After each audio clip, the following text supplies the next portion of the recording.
Partition of Bengal and the Swadeshi and boycott movement 1905 से 1911।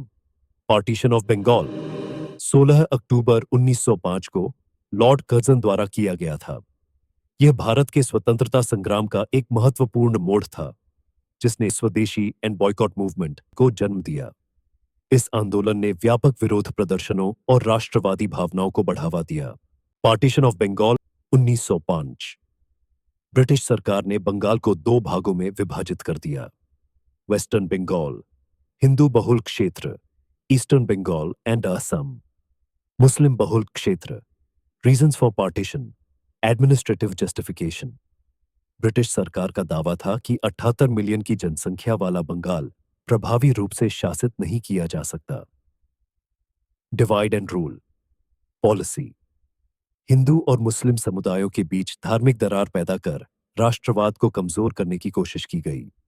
Suppressing Bengali nationalism, Bengal British विरोधी आंदोलनों का केंद्र था, इसलिए इसे विभाजित कर राजनीतिक विरोध को कमजोर करने की योजना बनाई गई। रिएक्शन एंड प्रोटेस्ट, इस विभाजन का पूरा भारत में प्रोटेस्ट हुआ। बड़े स्तर पर प्रदर्शन, जनसभाएं और इकोनॉमिक रेजिस्टेंस का आह्वान किया गया। बाल गंगाधर तिलक, बिपिन चंद्र पाल, लाला लाजपत राय, अरबिंदो घोष, रविंद्रनाथ टैगोर जैसे नेताओं ने इस आंदोलन का नेतृत्व किया। स्वदेशी एंड बॉयकॉट मूवमेंट 1905 से 1911। पार्टीशन ऑफ बंगाल के खिलाफ भारतीयों ने स्वदेशी एंड बॉयकॉट मूवमेंट की शुरुआत की, जिसमें मुख्य रूप से निम्नलिखित पहलुओं पर जोर दिया गया। 1. ब्रिटिश गुड्स का बहिष्कार, विदेशी वस्त्र, चीनी, नमक और शराब का बहिष्कार। 2. स्वदेशी उत्पादों का प्रचार, भारतीय कारीगरों और उद्योगों को बढ़ावा। 3. स्वराज, सेल्फ गवर्नेंस, आत्मनिर्भरता और स्वतंत्रता की मांग। मेथड्स ऑफ प्रोटेस्ट, ब्रिटिश वस्त्रों और सामानों की होली जलाना, स्वदेशी उद्योगों को बढ़ावा देना, भारतीय मिलों, साबुन कारखानों, माचिस उद्योग और बैंकों की स्थापना। Education reform, national council of education in Bengal जैसे भारतीय शैक्षिक संस्थानों की स्थापना। पब्लिक प्रोटेस्ट्स एंड स्ट्राइक्स, बड़े स्तर पर प्रदर्शनों और विदेशी वस्तुओं के बहिष्कार का आयोजन।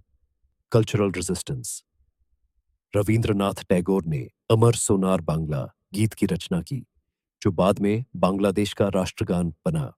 Impact of the movement. 1.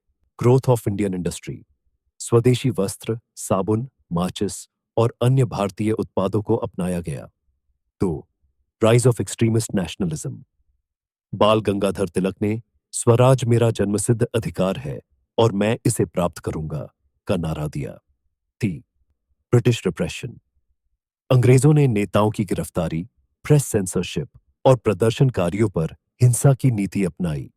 4. annulment of partition 1911, जनता के भारी विरोध के कारण 1911 में विभाजन रद्द कर दिया गया, लेकिन ब्रिटिश सरकार ने राजधानी को कलकत्ता से दिल्ली स्थानांतरित कर दिया। संग्राम के प्रथम बड़े जन आंदोलन थे। इस आंदोलन ने भारतीयों में आर्थिक स्वनिर्भरता और राष्ट्रीय एकता की भावना जगाई।